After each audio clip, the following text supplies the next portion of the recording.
मीरा को अपने ससुराल आए लगभग 1 साल होने को था।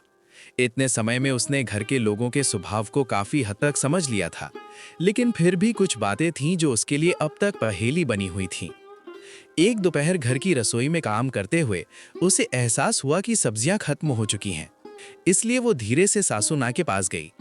माँ जी, सब्जी खत्म हो गई। तो फिर ले आओ बाजार से, मुझ बूढ़ी औरत से क्यों कह रही हो? और सुनो, बुजुर्ग कहा करते थे, जिस रसोई में कई लोगों का दखल होता है वहाँ व्यवस्था नहीं टिकती। अब खाना तुम बनाती हो तो सामान लाने की जिम्मेदारी भी तुम्हारी ही होगी। मीरा समझ गई कि उसके हिस्से में एक और जिम्मेदारी जुड़ गई है।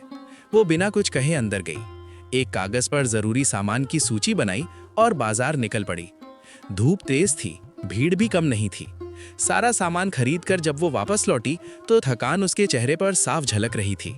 घर पहुंचते ही उसने सोचा, जल्दी से खाना बना लूं, सुबह से कुछ ठीक से खाया भी नहीं। अरे वाह महारानी, ये आने का कोई समय है? अब इस वक्त खाना बनाओगी? घड़ी देखी है, 3 बज चुके हैं। मैं तो समय पर बनाकर खा चुकी हूँ। और ध्यान से सुन लो, इस घर के अपने नियम हैं।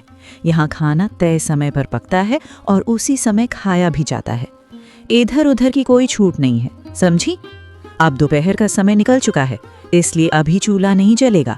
शाम को ही खाना बनाना। मीरा चुपचाप खड़ी रही। हाथों में थैले थे, आंखों में थकान और दिल में अनकही पीड़ा। उसने महसूस किया, कभी कभी जिम्मेदारियां बढ़ने से ज्यादा तकलीफ बातों के अंदाज से होती है। आप तुम इसे सजा समझो या कुछ और, लेकिन इसी बहाने अगली बार के लिए सीख भी मिल जाएगी। माँ जी, मैं कोई बाजार घूमने नहीं गई थी, घर का सामान लेने ही गई थी। मुझे बहुत भूख लगी है, मैं तो खाना खाऊंगी। मैं जा रही हूँ रसोई में। रुको, यहीं बैठो। ये तुम्हारा ससुराल है, मायका नहीं कि जब मन किया रसोई में घुस गई। अगर मेरे घर के नियम तोड़ने की कोशिश की तो दरवाजा दिखा दूंगी, समझी? मीरा के पास चुप रहने के अलावा कोई विकल्प नहीं था। भूख से पेट जल रहा था, लेकिन शब्द गले में ही अटक गए। घड़ी की सुइयां 5 के करीब पहुंच रही थीं। अरे बहू, अभी तक कमरे में ही हो? 5 बजने वाले हैं, चाय का समय हो गया है। अगर 5 के बाद रसोई में कदम रखा ना तो ताला लगा दूंगी दरवाजे पर। फिर ऐसा ना हो कि चाय भी नसीब ना हो। मीरा पहले ही भूख से बेहाल थी। वो कोई खतरा नहीं उठाना चाहती थी। वो तुरंत रसोई में गई, जल्दी से चाय बनाई और साथ में कुछ पापड़ तल लाई। उन्हें खाकर उसके शरीर को थोड़ी राहत मिली, पर मन अभी भी भारी था। ध्यान से सुनो, ठीक 9 बजे तक पूरा रात का खाना तैयार होना चाहिए। अगर देर हुई तो फिर ताला लगेगा, समझी? जी माँ जी। पूरा दिन भूखी प्यासी रहने के बाद भी मीरा फिर से रसोई में खड़ी थी। रात के खाने की तैयारी में वो बिना रुके जुटी रही। ठीक 9 बजे उसने सबको भोजन परोसा, लेकिन उसके मन में सवाल उठ रहे थे। उस रात मीरा ने अपने पति रोहित से बात करने का निश्चय किया। मुझे माँ जी के ये नियम ठीक नहीं लगते। अगर किसी वजह से देर हो जाए तो क्या खाना भी नहीं मिलेगा? मीरा, ये कोई नई बात नहीं है। माँ हमेशा से ऐसी ही हैं। हम बचपन में खेलते खेलते देर से घर आते थे तो वो हमें खाना नहीं देती थी। जब एक दिन भूखे रहते थे तो अगली बार खुद ही समय से आ जाते थे। लेकिन मैं खेलने नहीं गई थी, घर का राशन लेने गई थी। देर हो जाए तो इसका मतलब ये तो नहीं कि खाना ही ना मिले। छोटी छोटी बातों पर बहस करना मुझे ठीक नहीं लगता। तुम भी खुद को घर के नियमों के हिसाब से ढाल लो।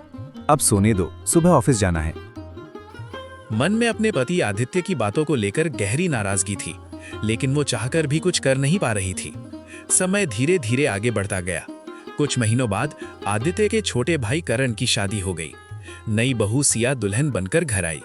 शुरुआत में सब कुछ सामान्य लगा, लेकिन जल्द ही उसे भी इस घर के रसोई नियम के बारे में पता चल गया। भाभी, घर के काम करते करते थोड़ा बहुत देर हो ही जाती है। इसका मतलब ये तो नहीं कि बहू को खाना ही ना मिले। यही तो इस घर की परंपरा है सिया।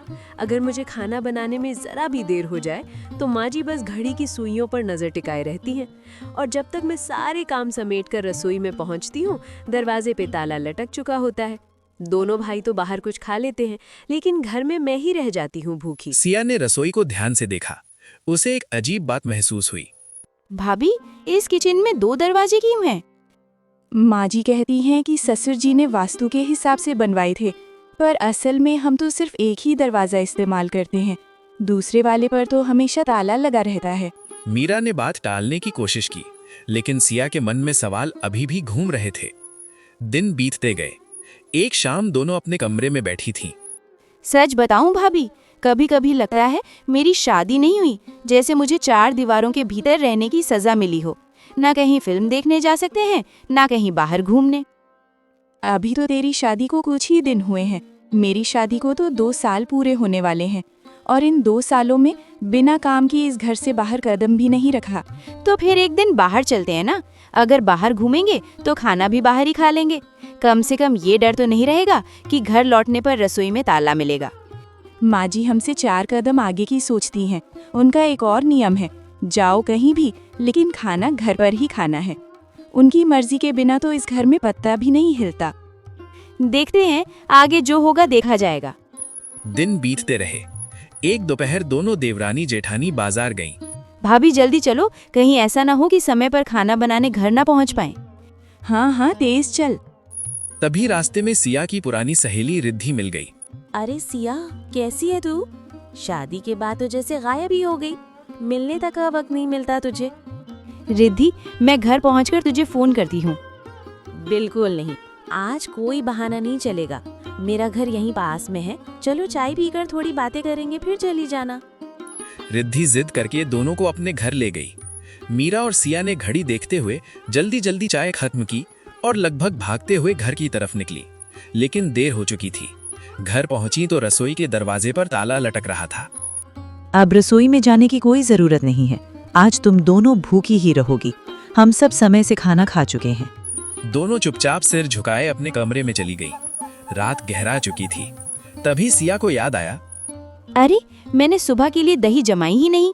शायद माँ जी से चाबी मांग लूं, क्या पता दे दे। वो कमला देवी के कमरे की ओर गई। दरवाजा थोड़ा खुला था। उसे हैरानी हुई, कमरे से जुड़ा हुआ रसोई का दूसरा दरवाजा खुला पड़ा था। वो धीरे धीरे उस रास्ते से रसोई की तरफ बढ़ी और जो दृश्य देखा वो चौंकाने वाला था।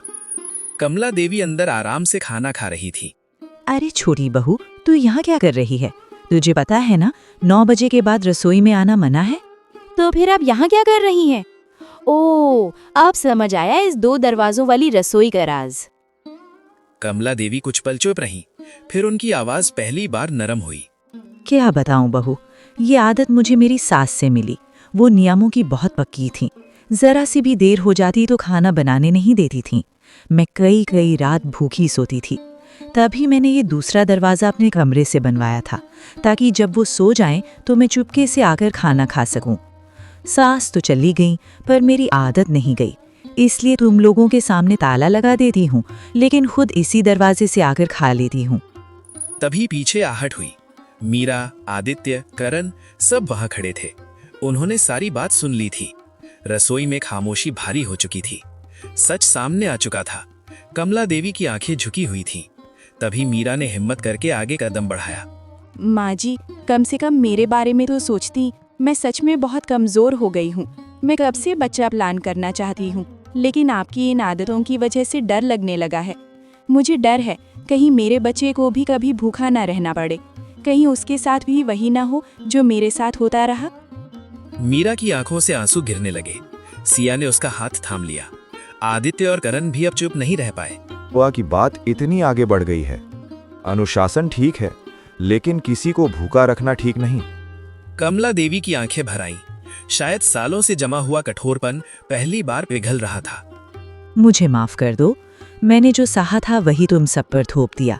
मुझे लगा था नियम से घर संभलता है, लेकिन मैंने ये नहीं समझा कि घर प्यार से चलता है, डर से नहीं।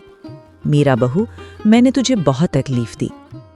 उस रात पहली बार रसोई का ताला नहीं लगा। अगली सुबह भी नहीं, और फिर कभी नहीं। कमला देवी ने खुद अपने हाथों से ताला हटाकर एक तरफ रख दिया। घर वही था, रसोई वही थी, 2 दरवाजे भी वही थे, लेकिन अब एक फर्क था।